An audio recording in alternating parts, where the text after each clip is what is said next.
Mufassirah dengan nomor peserta TF 235 akan menjawab paket soal nomor 33. Mufassirah dengan nomor peserta TF 235 akan menjawab paket soal nomor 33. Kepada hakim penanya disilakan.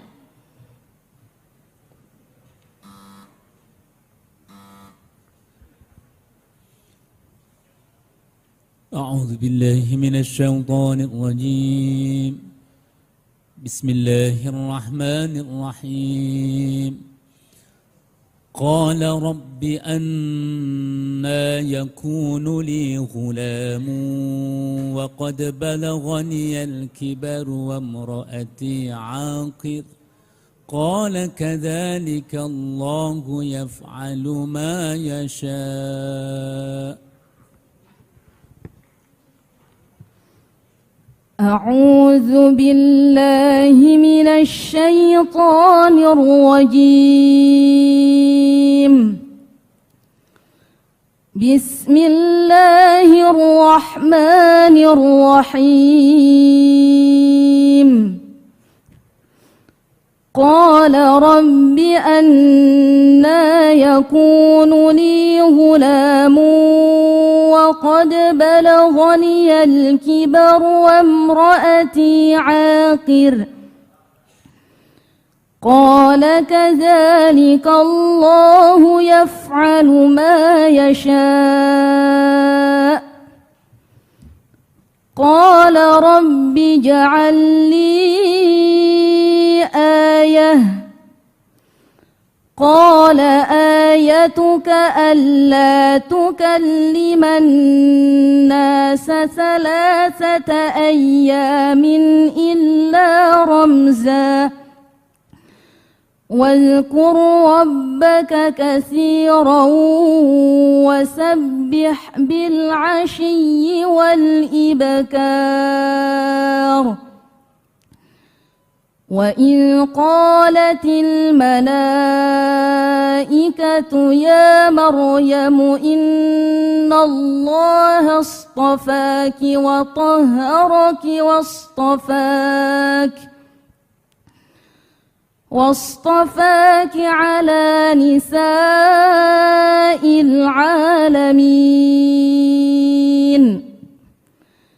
يا مريم اقنتي لربك واسجدي واركعي مع الراكعين ذلك من أنباء الغيب نوحيه إليك وما كنت لديهم إذ يلقون أقلامهم أيهم يكفل مريم وما كنت لديهم إذ يختصمون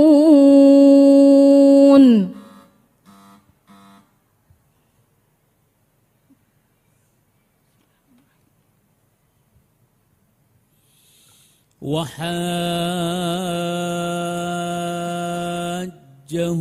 قومه قال أتحاجوني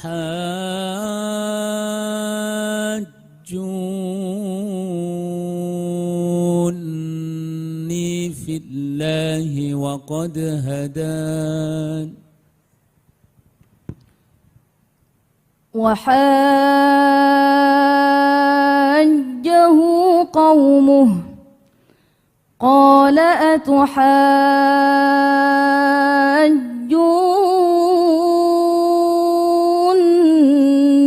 في الله وقد هدان ولا أخاف ما تشركون به إلا أن يشاء ربي شيئا وسع ربي كل شيء علما أفلا تتذكرون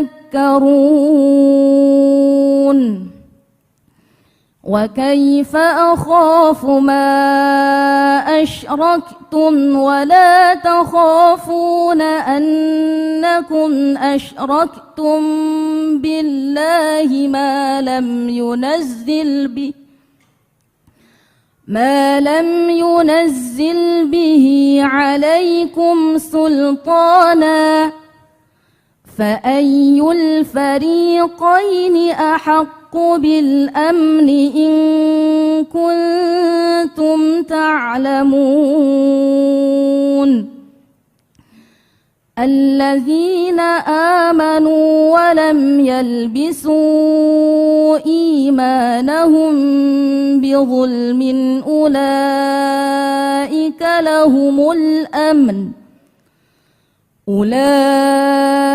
أولئك لهم الأمن وهم مهتدون وتلك حجتنا آتيناها إبراهيم على قومه نرفع درجات من نشاء إن ربك حكيم عليم.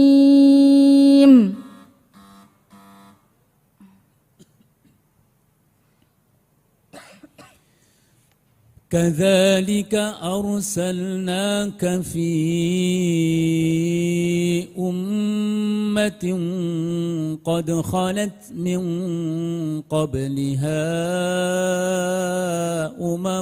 لتتلو عليهم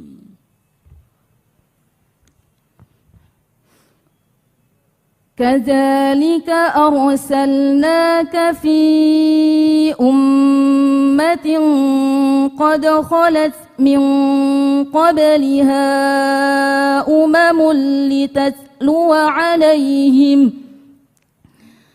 لتتلو عليهم الذي أوحينا إليك وهم يكفرون بالرحمن قل هو ربي لا إله إلا هو عليه توكلت وإليه متاب ولو أن قرآنا سيرت به الجبال أو قطعت به الأرض أو كلم به الموتى بل لله الأمر جميعا أفلم ييأس الذين آمنوا أن لو يشاء الله لهدى الناس جميعا ولا يزال الذين كفروا تصيبهم بما صنعوا قارعة أو تحل قريبا من دارهم حتى يأتي وعد الله إن الله لا يخلف الميعاد ولقد استهزئ برسل من قبلك فأمليت للذين كفروا ثم أخذتهم فكيف كان عقاب.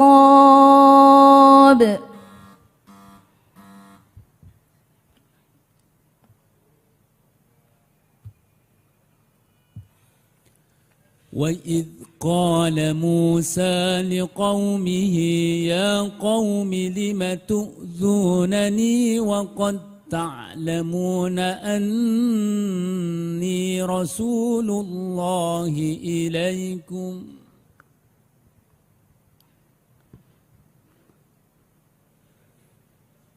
وإذ قال موسى لقومه يا قوم لم تؤذونني وقد تعلمون أني رسول الله إليكم فلما زاغوا أزاغ الله قلوبهم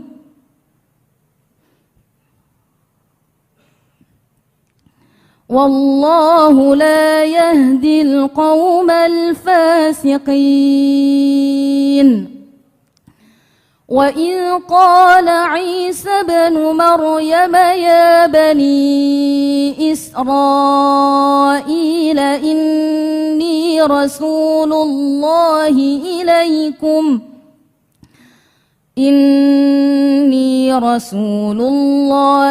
إليكم مصدقا لما بين يدي من التوراة ومبشرا برسول يأتي من بعد اسمه أحمد فلما جاءهم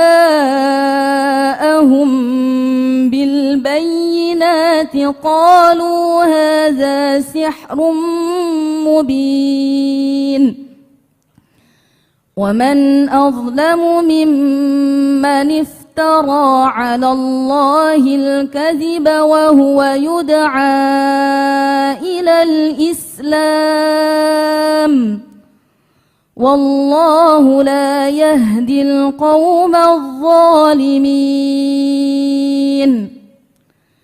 يريدون ليطفئوا نور الله بأفواههم والله متم نوره ولو كره الكافرون هو الذي أرسل رسوله بالهدى ودين الحق ليظهره على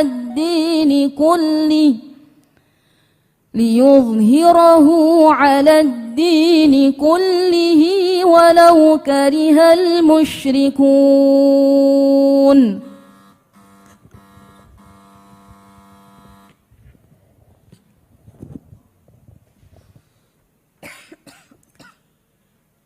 Baca surat Ar-Ra'd ayat 17.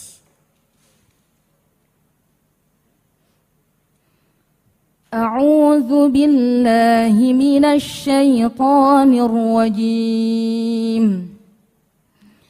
أنزل من السماء ماء فسالت أودية بقدرها فاحتمل السيل زبدا رابيا ومما يوقدون عليه في النار ابتغاء حلية أو متاع زبد مثله كذلك يضرب الله الحق والباطل. Ya, cukup.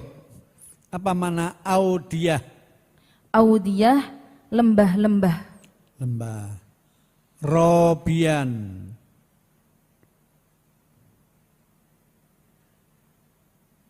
mengambang. Zabadan robian. Yukiduna, mereka bakar. Bakar gitu.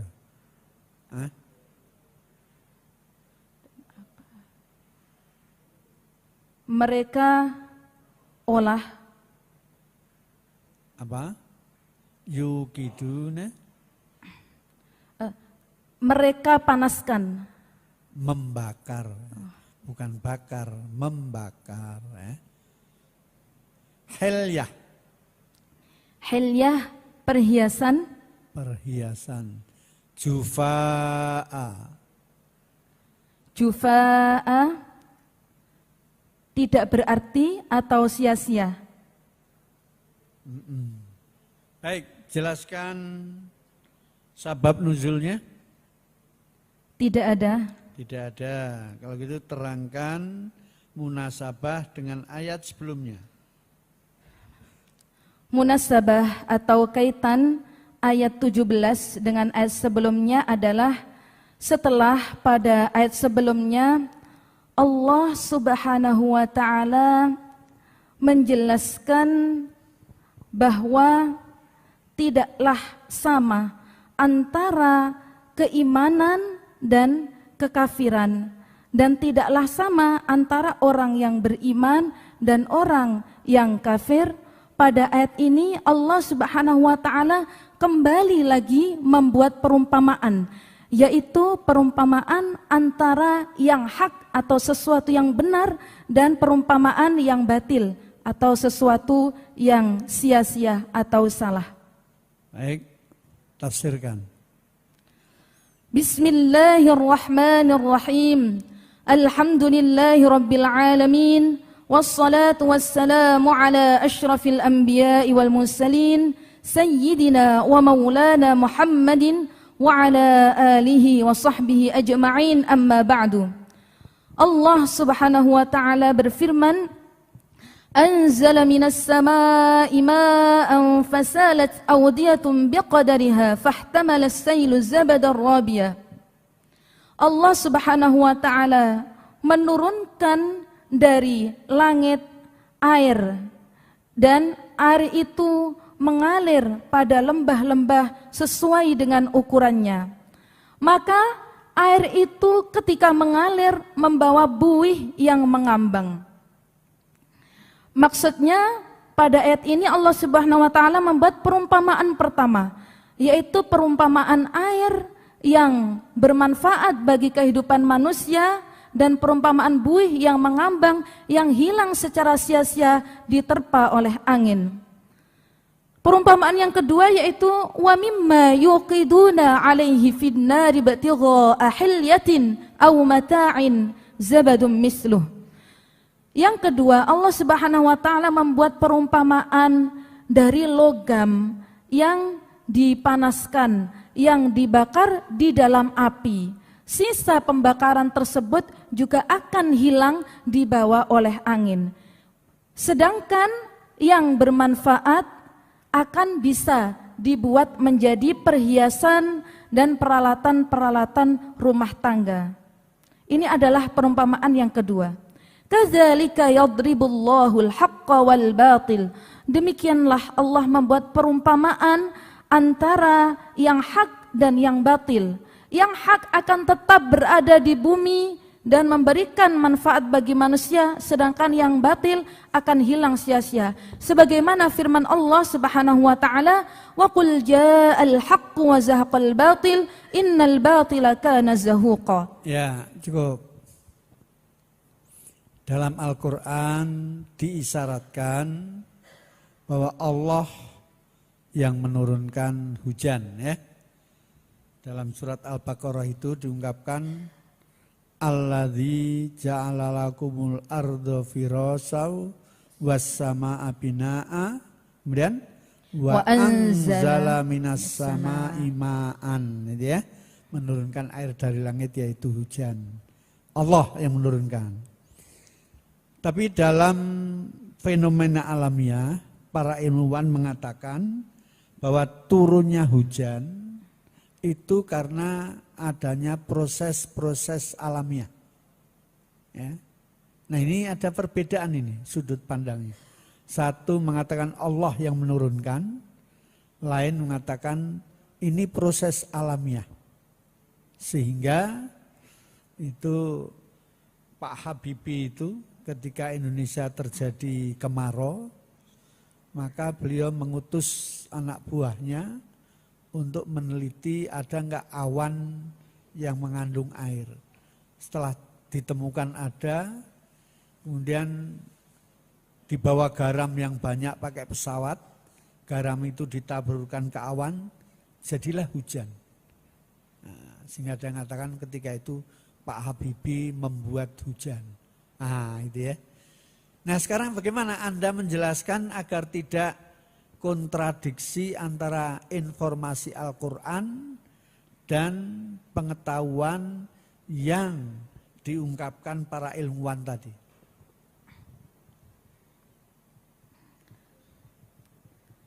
Jadi yang terjadi antara siklus air dengan apa yang difirmankan Allah Subhanahu wa taala itu tidak berseberangan. Artinya memang proses hujan itu terjadinya adalah dari siklus atau daur ulang air. Ketika air di laut kemudian terjadi panas dan kemudian uap udara itu akan berkumpul di awan yang namanya mendung. Wa yusyi'us sahabas siqal. Mendung itu ketika berat maka akan terjadi gaya gravitasi dan kemudian rintik-rintik air akan turun. Nah, ini bukan berarti bahwasannya manusia itu bisa membuat hujan. Akan tetapi hujan turun itu juga atas perintah Allah Subhanahu wa taala, juga atas fasilitas yang Allah berikan untuk manusia. Jadi manusia tidak menciptakan, hanya prosesnya mengolah saja, menggunakan akal pikiran dan teknologi untuk bisa menjadikan hujan itu turun. Tapi hakikatnya Allah Subhanahu wa taala lah yang mengatur. Nah, itulah yang menjadi pertanyaan. Kalau Al-Qur'an mengatakan wa anzala minas sama'i ma'an, Allah lah yang menurunkan air dari langit. Maka pertanyaan mereka, bagaimana cara Allah menurunkan air itu? Bagaimana Allah menurunkan hujan itu? Itulah yang ditanyakan. Coba terangkan sehingga itu bisa ketemu dengan ungkapan ilmuwan tadi. Bagaimana Allah menurunkan air itu? Allah menurunkan air hujan dengan proses-proses yang terjadi dan juga dengan bantuan malaikat. Malaikatnya nggak kelihatan, itu orang yang non muslim nggak akan mau terima itu. Tapi kalau bisa mengungkapkan itu, mereka akan oh kalau gitu yang diungkapkan Al-Quran benar. Ini orang non muslim tidak percaya Al-Quran ya. Sehingga ketika melihat isyarat Al-Quran ternyata sesuai dengan yang ditemukan, banyak yang menjadi muslim. Nah sekarang bagaimana ini? Anda menjelaskan bahwa Allah yang menurunkan hujan, tetapi ilmuwan mengatakan itu fenomena alamiah. Nah, gimana Anda menjelaskan itu?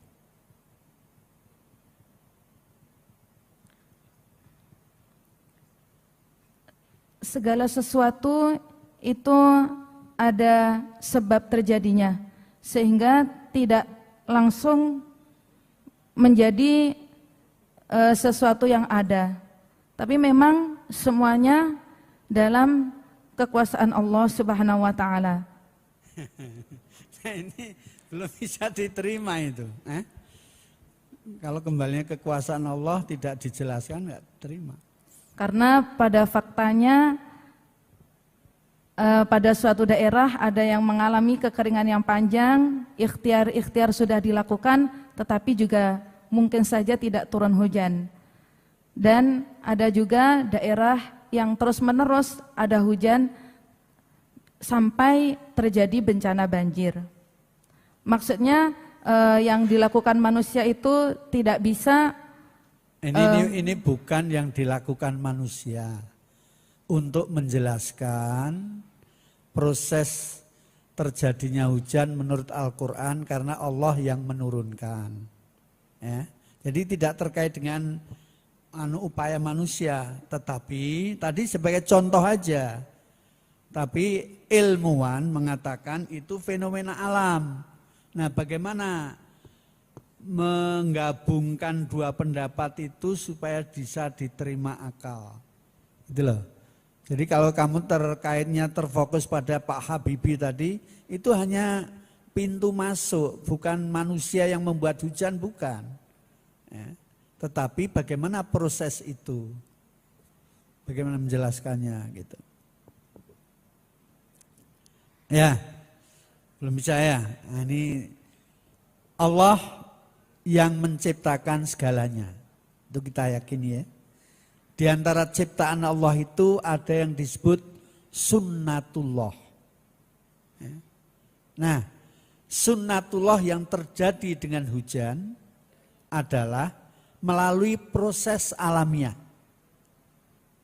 Matahari dengan sinarnya yang panas, ya, kemudian membuat air di bumi, baik yang di laut, di danau, di sungai, menguap. Uap ini beratnya lebih ringan dari udara, sehingga dia akan terus naik. Ya, terus naik, ketika sampai atas, ternyata atas suhunya dingin. Maka uap air tadi menjadi beku. Ketika beku, lebih berat, dia akan turun. Ketika turun dari bawah, kena pantulan panas bumi. Maka beku kena panas, berubahlah menjadi titik-titik air. Inilah proses alamiah. Dan ini merupakan salah satu sunnatullah. Maka sunnatullah inilah yang pasti akan terjadi, tidak pernah berubah. Walan tajida lisunnatillahi tabdila. Ya. Baik, pelajaran apa yang diambil dari ayat ini? Pelajaran-pelajaran penting yang bisa diambil dari ayat-ayat di atas adalah: satu, sesuatu yang memberikan manfaat untuk orang lain akan berarti untuk pertama, sesuatu yang bermanfaat bagi orang lain akan menjadi berarti, dan itu adalah sesuatu yang baik. Dua, ibarat daripada kebenaran bagaikan sesuatu yang memberikan manfaat, dan ibarat dari kebatilan bagaikan sesuatu yang sia-sia. Tiga, Allah Subhanahu wa ta'ala membuat perumpamaan di dalam Al-Quran agar manusia mau berpikir dan mengambil pelajaran dari ayat-ayat tersebut. Empat, terjadinya hujan adalah sunnatullah yang Allah tetapkan di dalam kehidupan. Wallahu a'lam. Barakallahu fiik. Sadaqallahul azim.